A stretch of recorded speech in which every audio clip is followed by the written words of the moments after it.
Hello, welcome to day 6 of your Yoga of Kabbalah training series. This is a Kabbalistic yogic training intensive. If you haven't seen the rest of them, then head back to the start and check them out.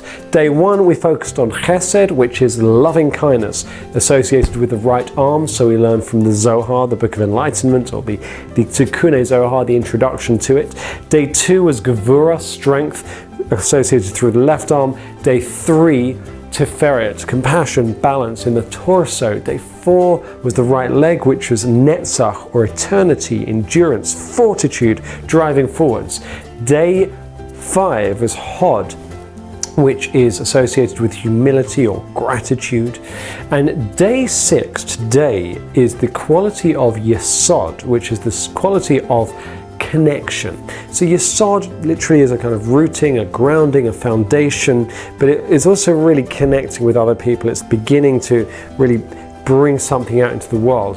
And according to the ancient mystics, according to the Zohar, the Book of Brilliance, the Book of Enlightenment, Yesod is called Siyuma de Gufa, the end of the body. So literally it's the genital region, and it's the point where you would connect with someone else when procreating, when creating new life.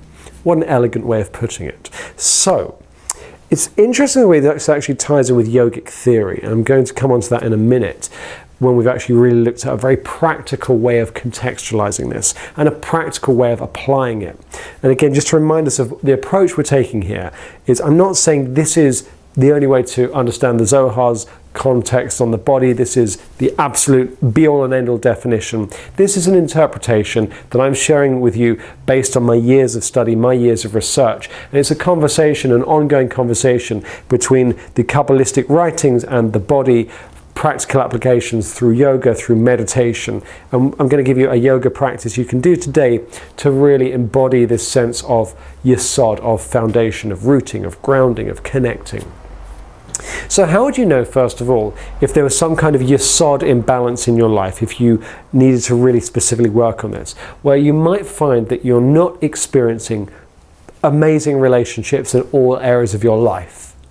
You know, I mean, obviously sort of slightly, well, not jokingly, it's a serious thing, but with a smile, with a wry smile, as they used to say about the Russian playwright Anton Chekhov, who had a wry smile on life. But obviously we all need work on relationships. I mean, part of being in relationships is they have continually moving pieces. We need to continually make sure these relationships are working as well as possible. We are giving towards them.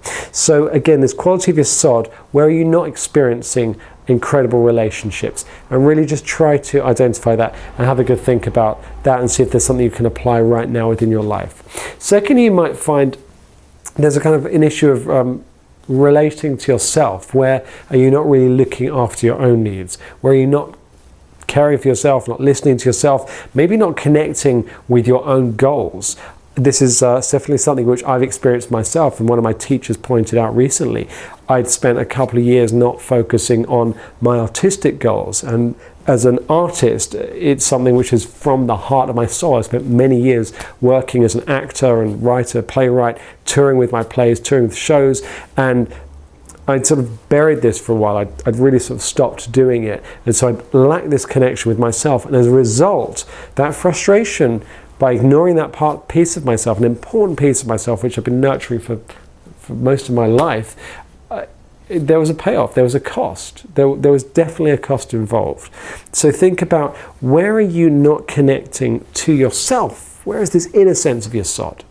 So, as I say, from a Kabbalistic perspective, Yesod, Sod literally means secret. The Yud, the first letter of it, represents God, Hashem, a four-letter name of God. I'm not going too much into the Kabbalistic theory today, but it's really this a sense of divine connection, a sort of like the inner secret, the more internal connection you would have either with someone else, with an idea, with bringing something out into the world.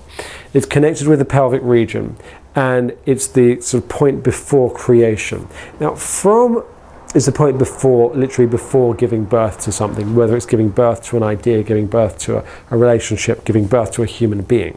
Now, from a yogic perspective, there is a concept known as Mula Bandha, the root lock. It's associated somewhere in the pelvic region. There are different theories on it, but specifically the Mula Bandha, I say, is the root lock. It's the idea of really clenching or keeping this sense of rooting down within the pelvic region, and then as a result you're able to bring the energy right the way up the body.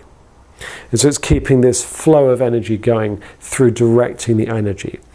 What's the opposite of this, or what would the lack of this look like?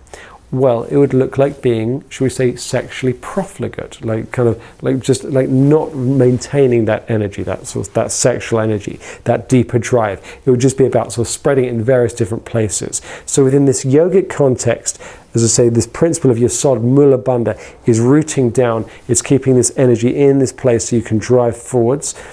In a vinyasa practice, you might think about, okay, how am I rooting down? Can I keep my mind here for a minute to really keep this energy flowing? From a Kabbalistic perspective, again, it's looking about connecting with others, rooting down before we can bring things truly into creation. So that's a load of theory. It's very nice. We've spent a few minutes thinking about these ideas. These are all ideas within the head, everything I've just told you. Now what I want you to think about is, okay, how can we apply this specifically within your body? And so we're going to do a yogic practice to apply the principle of Yesod so it's in line with our original goals, the goals of this whole video series, in terms of getting a stronger body, getting your mind clearer, bringing your divine blessing out into the world, and strengthening your physical, your spiritual blessing, your vessel, so you can really hold more divine light. Okay, we're going to head on over to the Yesod practice. The easiest thing you can do is think about, where am I lacking connection with others? Where do you need to improve relationships, or where do you need to improve the relationship with yourself? And then you can apply that through the yoga practice. Over to the yoga. Prasarita Paddotanasana, a standing straddle bend. So place both of your feet around 1 meter apart. Be really careful with this, and please do not overstretch it. You don't have to go deeply into the pose. So make sure both legs are straight. Place your hands on your hips and then fold forwards. You can put your hands down on the ground. You can keep them on your hips, on your thighs, put them on a block. But just try to keep the back straight and just be aware of your pelvic region where your Yesod is based, and keep sort of lifting your hips upwards. If you want to take hold of your toes, you can, or you can, as I say, keep your hands on your hips or place them on your thighs or at some place on your legs. Breathe deeply into this posture. You can bring your head down towards the ground as the girls are doing, or ideally keep your back straight first of all, as I'm attempting to do there. And keep inhaling and exhale. So that's today's Yoga Kabbalah practice, applying the principle of Yesod in the body. It relates to the Mula Bandha, this sort of root lock that takes place around that lower region. One thing my yoga teacher, Edward Clark, used to teach was his idea of the Mula Bandha with this root lock was like an energy point, sort of just below the top of the legs, kind of in between, but it's like, kind of like a floating energy point. And so really what we're trying to do from a Kabbalistic perspective is think about these divine energies within the bodies. There is a conversation to be had between the Sphirot, the Kabbalistic divine energies, and the chakra system. It's not as simple as most people suggest in terms of it doesn't quite apply the same, but there is a similar idea in terms of these energies which are swirling, which are connected with the body. So today, try and apply this principle of Yesod. Think about, where can you get greater connection with yourself, greater connection with others?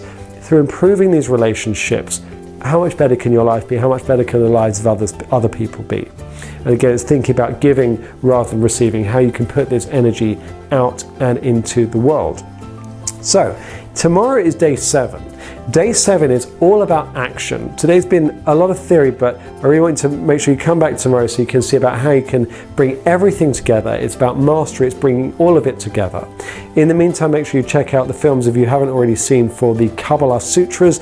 The links are below, you can pre-order your copy. I'm Marcus Freed, thank you for watching. Shalom, be happy, stay happy, have a great day. Celebrate life, I'll see you tomorrow.